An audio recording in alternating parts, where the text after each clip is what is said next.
Agora, o doutor Alberto Luiz Rolo, advogado, especialista em direito eleitoral. Doutor, como vai? Boa tarde. Boa tarde, Vitor Brown. Cumprimento o Tiago Berrache, professor Vila, Augusto Nunes e mais uma cobertura especial da Jovem Pan. Ô doutor, que semelhanças há entre o caso de Temer e do ex-presidente Lula agora em relação aos próximos passos, em relação a como vai ser a prisão, as condições em que Temer ficará detido? O que é que o senhor pode nos dizer? Vitor, eu entrei no carro, saí da faculdade e tomei conhecimento da notícia pela Jovem Pan, porque o meu caminho é ouvindo a Jovem Pan. Então eu ouvi tudo o que foi falado, inclusive a entrevista do professor Vilade. Então há diferenças importantes aí, e essas diferenças foram mencionadas. Eu não vou repetir, falar a mesma coisa, mas vou reforçar. O Lula cumpre prisão com sentença em primeira instância e decisão de segunda instância. Então a situação jurídica é diferente. Nós precisamos ter informação no momento em que a decisão for conhecida do juiz Bretas, se a prisão é da espécie temporária ou a prisão é da espécie preventiva, mas não podemos falar em condenação. Então precisa saber quais foram os motivos, e já fui informado hoje que existem motivos, por exemplo, atrapalhar na investigação, coação a testemunhas, de alguma maneira fraudar provas ou esconder provas. Quer dizer, esses são os fundamentos para que essa prisão, ou temporária ou preventiva, precisa saber, permaneça. Então, não estamos falando em cumprimento de pena. Em relação à comparação com o ex-presidente Lula, além da tristeza, né, de dois ex-presidentes estarem nessa situação, ele deve ter o mesmo tratamento. Se o Lula está tendo tratamento numa prisão diferenciada, em sala, né, da Polícia Federal, o Michel Temer também tem que ter o mesmo tratamento. Professor Vila, Augusto? Doutor, quais são os privilégios reservados aí por lei ao presidente da República, ou ex-presidente, quando preso? Não ser colocado num estabelecimento prisional comum, ter direito a uma cela diferenciada com algum tipo de privilégio, um banheiro, uma televisão, alguma coisa assim. Às vezes a gente tem dúvida se tem que ser uma cela trancada, uma grade trancada, ou pode ser uma porta que eventualmente até pode ficar aberta, mas mais ou menos isso, que é o que a gente vê com o ex-presidente Lula. Doutor, eu vou pedir que o senhor aguarde um instantinho, daqui a pouquinho a pergunta do professor Vila. Antes a gente volta ao Rio de Janeiro, o Viga tem informações pra gente. Rodrigo Viga, diga, Viga. Obrigado, Barão. A gente está em deslocamento, estava na Barra da Tijuca, na Zona Oeste, agora seguindo para a sede da Superintendência da Polícia Federal, para aonde vão ser levados o ex-presidente Temer e o ex-ministro, né, de vários governos, o Wellington Moreira Franco. O Moreira, me disseram fontes aqui da Lava Jato do Rio de Janeiro, estava desembarcando em um aeroporto aqui do Rio, quando foi detido, foi preso em uma diligência da Polícia Federal. E é claro, o Temer, a gente já deu essa notícia aí, foi preso em São Paulo. Os dois estão sendo trazidos aqui para a sede da Superintendência da Polícia Federal do Rio de Janeiro, porque os mandados de prisão foram expedidos pelo juiz da Lava Jato aqui do Rio de Janeiro, Marcelo Bretas. E por trás dessas prisões, segundo as fontes, tem problemas envolvendo aí a conclusão da usina nuclear de Angra 3, que inclusive já levou à prisão o ex-presidente da Eletronuclear, o almirante Otton Luiz Pinheiro. Ali houve uma série de desvios dos contratos que foram firmados à época para tentativa de concluir essa usina, que até hoje não ficou pronta, e no caso Temer e Moreira teriam sido de alguma forma beneficiados nesses contratos. Portanto, a decisão do juiz da 7ª Vara Federal Criminal, Marcelo Bretas, foi pela prisão de ambos, mas dessa vez o caso, pelo menos a priori, em princípio, não tem ligação com o esquema de propina de Sérgio Cabral. Ok, daqui a pouco outras informações direto do Rio com o Rodrigo Viga. A gente retoma o nosso contato com o doutor Alberto Rolo. A pergunta do professor Vila. Doutor, muitos vão, como nós somos no calor da hora, eu sei a dificuldade de todos nós até de levantar as questões e muito mais o senhor de respondê-las, que é uma questão complicada, nós precisamos saber melhor as coisas, mas um ex-presidente da República tem algum tipo de privilégio por ser ex-presidente da República em caso como esse? Vila, isso foi discutido lá atrás no caso do Lula e tem previsão expressa na lei de um tratamento um pouco, não do processo, um pouco diferenciado no cumprimento da pena, no local, no estabelecimento onde vai cumprir pena, não no processo. Não nas acusações, não nos prazos, e sim um tratamento diferenciado por ser ex-presidente no local de cumprimento da pena, no tratamento de cumprimento da pena. Agora, 12:10. Continuamos conversando com o Dr. Alberto Lissolo aqui nessa programação especial da Jovem Pan. Doutor, a gente mais cedo falava, inclusive com o professor Celso Vilardi, o professor Vila também lembrou, sobre as diferenças em relação à prisão de Michel Temer com Lula. Lula é condenado em segunda instância. É sempre bom fazer essa distinção, e as chances de Michel Temer obter uma ação na justiça e deixar a prisão, as chances são maiores, não é? Com certeza, Tiago, e é isso que eu falei, não vou repetir, mas precisa ser enfatizado, porque se houver a concessão de um habeas corpus hoje, amanhã, para ninguém ficar reclamando, falando que o Gilmar Mendes vem de sentença, como falou um senador aí outro dia, eu quero acreditar que se houver concessão de habeas corpus por qualquer autoridade, seja do STF ou qualquer um, foi porque a prisão é ilegal neste momento, a prisão é ilegítima neste momento. Como disse o professor Vilardi, tem requisitos legais para serem cumpridos. Eu não consigo ensinar para os meus alunos que eu vou prender A, B ou C só porque ele virou inimigo público número 1. Nós estamos no Estado democrático de direito. Se a prisão é preventiva ou é temporária, tem que ter o preenchimento dos requisitos. Se não preencheu, tem que dar habeas corpus, seja quem for. Quais são os requisitos, doutor?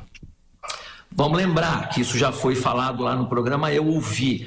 Você está, enquanto acusado, investigado, está atrapalhando as investigações, você está coagindo testemunhas, você está fraudando as provas ou destruindo provas ou adulterando provas que são necessárias para formar a convicção do juiz. E uma que foi falada, eu esqueci no primeiro momento, risco de fuga.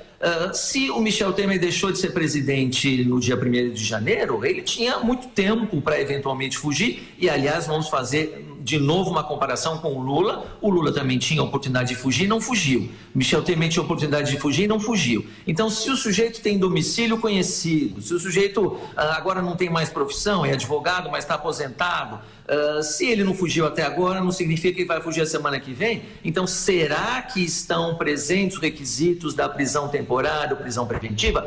É isso que a autoridade superior ao juiz Bredas vai analisar. E se for o caso, doutor, vai conceder o habeas corpus, sim. Pois não. Não, deixa eu só fazer um registro. Nesse momento, Michel Temer acaba de descer do veículo em que ele estava, saiu da casa dele, aqui na região dos Jardins Pinheiros, foi levado ao aeroporto de Cumbica, e ele desceu do carro, aparentemente não estava algemado, estava com um terno marrom, a gente consegue só ter uma imagem dele de costas, e é impressionante o efetivo da Polícia Federal, homens com fuzis, praticamente escoltando a entrada do ex-presidente Michel Temer, não é, Brown?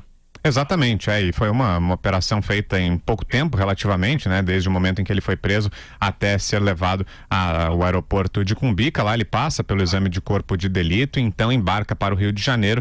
Segundo as primeiras informações, é lá que ele ficará preso. Só relembrando para você que chega agora, essas ordens que estão sendo cumpridas são 10 mandados judiciais, 8 de prisões preventivas e 2 de prisões temporárias. Foram expedidas ordens essas pelo juiz Marcelo Bretas, que é o responsável pela 7ª Vara Federal Criminal do Rio de Janeiro, titular da Lava Jato no Rio de Janeiro. Segundo as primeiras informações, a Lava Jato do Rio apurava a ligação de Temer com um contrato milionário da Eletronuclear para a construção da usina de Angra 3, que foi paralisado por causa justamente dessas suspeitas levantadas pela Lava Jato. Contrato de 162 milhões de reais foi firmado pela multinacional AF Consult, que subcontratou a AF Consult do Brasil, que tem a Argeplan no quadro societário. A PGR sustenta que a empresa, que tem como um dos sócios o coronel João Batista Lima Filho, pertence, de fato, ao ex-presidente Michel Temer. Ao lado da Argeplan, a empreiteira Engevix também foi subcontratada para essa obra.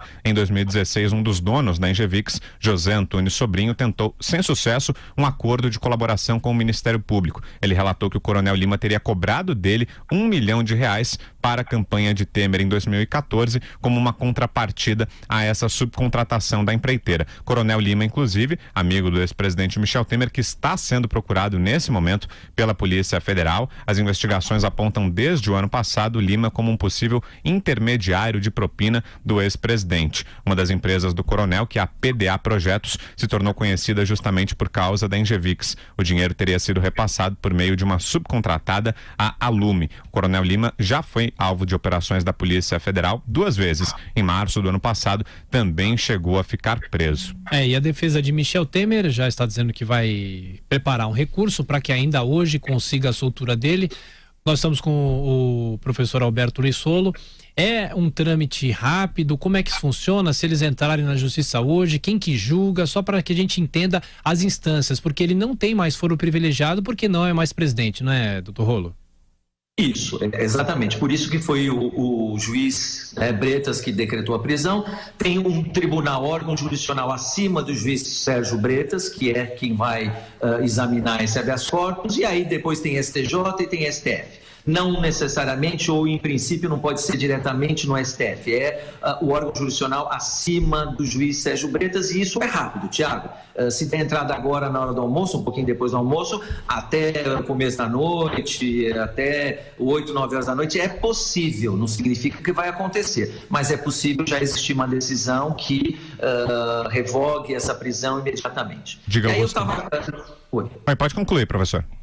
Eu estava lembrando que, como eu ouvia essa cobertura especial desde o início, na hora que eu saí da faculdade, estava no carro, e 2 coisas me deixaram muito contentes, e é o que eu falo com meus alunos. Uma frase: tudo aquilo que Augusto Nunes fala é importante, tudo aquilo que o professor Vila fala é importante. Mas, para mim, me chamou a atenção hoje de manhã 2 coisas. Primeiro, todo bandido, todo corrupto tem que ir para a cadeia, mas depois do devido processo legal. E aí, isso foi o Augusto que falou. E aí, o professor Vila: vamos dar o benefício da dúvida, professor Vila, vamos pôr um ponto de interrogação. Então, o Michel Temer ainda não foi processado, ainda não foi julgado.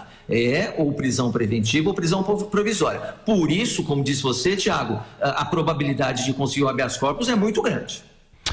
Doutor Rolo, sem fazer nenhuma ironia, se entrar nessa história e alguma evidência de uso de caixa 2, esse tipo de caso, com esses crimes conexos, tal, iria, segundo o entendimento recente do Supremo, iria para a Justiça Eleitoral?